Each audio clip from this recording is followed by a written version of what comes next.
ಎಲ್ಲಾರು ಒಟ್ನಲ್ಲಿ ಒಳ್ಳೆ ದುಡ್ಡು ಹೊಡಿಬೋದು. ನೀನ್ ಅದ್ರಲ್ಲೂ ಒಳ್ಳೆ ಕಡೆ ಪೋಸ್ಟಿಂಗ್ ಹಾಕ್ಸ್ಕೊ, ಒಳ್ಳೆ ಏರಿಯಾದಲ್ಲಿ ಯಾವಾಗ ದುಡಿತಿ. ನೀನು ಅಷ್ಟೇ 20 ವರ್ಷ ದುಡ್ದ್ಬಿಟ್ರೆ ಸಾಕಿನ್ ಜೀವನದಲ್ಲಿ ದುಡಿಯೋದೇ ಬೇಕಾಗಿಲ್ಲ. ನಿನಗೆ ಸ್ಟಾರ್ಟಿಂಗ್ ಅಲ್ಲಿ ಸ್ವಲ್ಪ ಕಷ್ಟ ಅಷ್ಟೇ, ಒಂದ್ ಸ್ವಲ್ಪ ಪೋಸ್ಟಿಂಗ್ ಕರೆಕ್ಟಾಗಿ ಬಿದ್ಬಿಡ್ತು ಅಂದ್ರೆ ದುಡ್ದಾಕ್ಬಿಡ್ತಿ. 3 ವರ್ಷ ದಮ್ ಕಟ್ಟು ದುಡ್ದ್ಬಿಡಿ, ಆಮೇಲೆ ಯಾವ್ದೇ ಒಂದ್ ರೀತಿ ದುಡಿಯೋ ಅವಶ್ಯಕತೆಗಳೇ ಇರಲ್ಲ. ಸರ್ ಏನ್ ಸರ್ ಹೇಳ್ತಿದ್ದೀರಾ? ಲಂಚ್ ಎಲ್ಲ ತಗೊಳ್ಳೋ ಮೈಂಡ್ ಸೆಟ್ ನಮ್ಗಿಲ್ಲ. ಇಲ್ಲಿ ಮೈಂಡ್ ಸೆಟ್ ಗಿಡ್ಸೆಟ್ ಎಲ್ಲ ಬರಲ್ಲ. ಇಲ್ಲ ಅವರು ತಗೊಂತಾರೆ, ನೀನು ತಗೊಬೇಕು, ಇವರು ತಗೊಂತಾರೆ, ಎಲ್ಲಾರು ತಗೊಬೇಕಷ್ಟೇ. ಅವ್ರಿಗೆ ಏನ್ ಹೇಳ್ಕೊಡ್ತಿದ್ಯಾ? ಸರ್ ಲಂಚ ತಗೋಣ ನಿಮ್ಗೂ ಗೊತ್ತು, ನಂಗೂ ಗೊತ್ತು, ಎಲ್ಲರಿಗೂ ಸರ್ ಗೊತ್ತು. ನೀವೇನ್ ಮಾತಾಡ್ತಾ ಇದೀರಾ ಅನ್ನೋದು ಜ್ಞಾನ ಇದೆಯಾ? ಇರೋರು ಕೊಡ್ತಾರೆ, ಇಲ್ದಿರೋರು ಏನ್ ಮಾಡ್ಬೇಕು ಸರ್? ಅಲ್ಲೇ ಲಕ್ಷಾಂತರ ರೂಪಾಯಿ, ಕೋಟ್ಯಾಂತರ ರೂಪಾಯಿ ಹಾಕ್ಬಿಡ್ತಾನೆ ನೀನ್ ಈ ಪೋಸ್ಟಿಗೆ ಬತ್ತೀಯಾ. ಅಷ್ಟೆಲ್ಲ ಕೊಟ್ಬಿದ್ಮೇಲೆ ನೀನ್ ರಿಕವರ್ ಮಾಡ್ಕೊಬೇಕು ತಾನೆ. ನೀನ್ ಎಲ್ಲಾರು ತವ್ರು ಕಿತ್ರೆ ತಾನೆ ನೀನ್ ರಿಕವರ್ ಮಾಡ್ಕೊಳಕಾಗೋದು. ನೀನ್ ಯಾವಂತವು ಈಸ್ಕೊಳ್ಳಿಲ್ಲ ಅಂದ್ರೆ ಇಷ್ಟೊಂದು ಕೊಟ್ಬಿಟ್ಟು ಪೋಸ್ಟ್ ಬರೋ ಅವಶ್ಯಕತೆ ಏನಲ್ಲ ಐತೆ. ಲಕ್ಷಾಂತರ ಕೋಟ್ಯಾಂತರ ರೂಪಾಯಿನ ಯಾಕೆ ಸರ್ ಕೊಡಬೇಕು? ಯಾರಿಗೆ ಕೊಡಬೇಕು?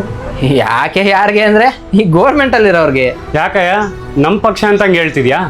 ಏನ್ ಹಿಂದೆ ಬಂದವರೆಲ್ಲ ಸಾಚನಾ? ಸರ್ ಹಿಂದಿನ ಪಕ್ಷದವ್ರು ಹೊಡೆದವ್ರೆ, ನಿಮ್ ಪಕ್ಷದವ್ರು ಹೊಡೆದವ್ರೆ, ಅವಾಗ ಬರೋ ಇನ್ನೊಂದು ಪಕ್ಷ ಹೊಡೆದೈತೆ. ಎಲ್ಲಾರು ಇಲ್ಲಿ ಒಂದೇನೆ, ಬಣ್ಣ ಬಾವುಟ ಅಷ್ಟೇ ಬದಲು. ಜನರಲ್ಲು, OBC, ರಿಸರ್ವ್ಡು ಯಾವ್ದಾದ್ರು ಅಷ್ಟೇ, ಸೆಕ್ಷನ್ ಯಾವ್ದಾದ್ರು ಅಷ್ಟೇ, ಪರ್ಸೆಂಟೇಜ್ ಮೇಲೆ ಡಿವೈಡ್ ಆಗೋಗಿರ್ತೈತೆ. ಒಂದ್ಸಲಿ ನೀವು ಎಕ್ಸಾಮ್ ಪಾಸ್ ಆಗಿ ಇಂಟರ್ವ್ಯೂಗೆ ಹೋಗೋ ಮುಂಚೆನೆ ಯಾವ್ಯಾವ ಪೋಸ್ಟ್ ಎಷ್ಟೆಷ್ಟು, ಯಾವ್ಯಾವ ಪೊಸಿಷನ್ಗೆ ಎಷ್ಟೆಷ್ಟು ಅನ್ನಂಗೆ 60, 70, 80, 90, 1 ಕೋಟಿ, 1.5 ಕೋಟಿ ಅನ್ನಂಗೆ ಫಿಕ್ಸ್ ಆಗಿ ಲಿಸ್ಟ್ ಆಗಿ ನಿಮ್ ಕೈಗೆ ಬಂದ್ಬಿಡ್ತೈತೆ. ನಿಮ್ಗೆ ಯೋಗ್ಯತೆಗೆ ಎಷ್ಟೈತೋ ಅಷ್ಟಕ್ಕೆ ಮಾರ್ಕ್ ಮಾಡಿ ಕೊಡ್ತೀವಿ ಅಂತ ಅಂದ್ರೆ ನಿಮ್ಗೆ ಪೋಸ್ಟಿಂಗ್ ಆಯ್ತು ಅನ್ಕೊಳ್ಳಿ. ಇನ್ನ ನಿಮ್ಗೆ ಏನಾದ್ರು ದಮ್ ಜಾಸ್ತಿ ಇತ್ತು ಅಂದ್ರೆ, ಅಕಸ್ಮಾತ್ ಎಕ್ಸ್ಟ್ರಾ ಕೊಡ್ತೀವಿ ಅಂತ ಅಂದು ಅಂದ್ರೆ ನೀವು ಕೇಳಿ ಬೇರೆ ಪೋಸ್ಟಿಂಗ್ ಮಾಡಿಸ್ಕೊಡ್ತಾರೆ. ಅಷ್ಟು ಸಿಸ್ಟಮೆಟಿಕ್ ಆಗೈತಿ ವ್ಯವಸ್ಥೆ. ಸರ್ ಫಸ್ಟ್ ಟೈಮ್ ಏನೋ ಅಪ್ಲೈ ಮಾಡೋದಕ್ಕೆ ಬಂದ್ವಿ, ಏನು ಸರ್ ಹೀಗೆ ಹೇಳ್ತಾ ಇದ್ದೀರಾ? ಕಷ್ಟಪಟ್ಟು ಇದ್ರೆ ಗೊತ್ತಾಗಿರೋದು. ಯಾರೋ ಅಪ್ಪ ಅಮ್ಮ ಕೊಟ್ರು ಅಂಗಡಿ ಇಟ್ಕೊಂಡು ಮಾತಾಡ್ತಾರೆ. ಹಂಗ್ ಮಕ್ಕಳು ಕೇಳಿ, ನಮ್ ದೇಶದಲ್ಲಿ ಓದೋರ್ಗಿನ್ನ ಅಂತದರಿದ್ರೆ ಬಂದಿಲ್ಲ. 85 ಲಕ್ಷ ನಮ್ಮ ಅಣ್ಣಂಗೆ ಪಾಸ್ ಆಗಿರೋ ಕೇಳಿದೆ. 85 ಲಕ್ಷ ಅದು ಕೂಡ ಯೋಗ್ಯತೆ ಇಲ್ದಂಗೆ ಅವ್ನು ಕಟ್ಕೊಂಡಿದ್ದ ಆಸೆನೆ ಕೊನೆಗೆ ಅವನ್ನೇ ಮಣ್ಣ ವೆಂಕಟೇಶ ಹೋದ. ನೋಡ್ರ, ನಾವು ಓದ್ಗಳು ನಂಬ್ಕೊಂಡಿರೋ 4 ಜನಕ್ಕೆ ಅನ್ನ ಹಾಕಿದ್ರೆ ಸಾಕು.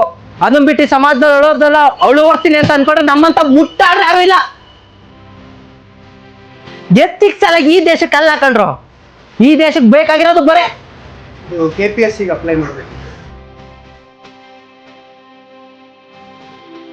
ಏನ್ ಹೆಸರು? ವೆಂಕಟೇಶ್ ಅಂತ.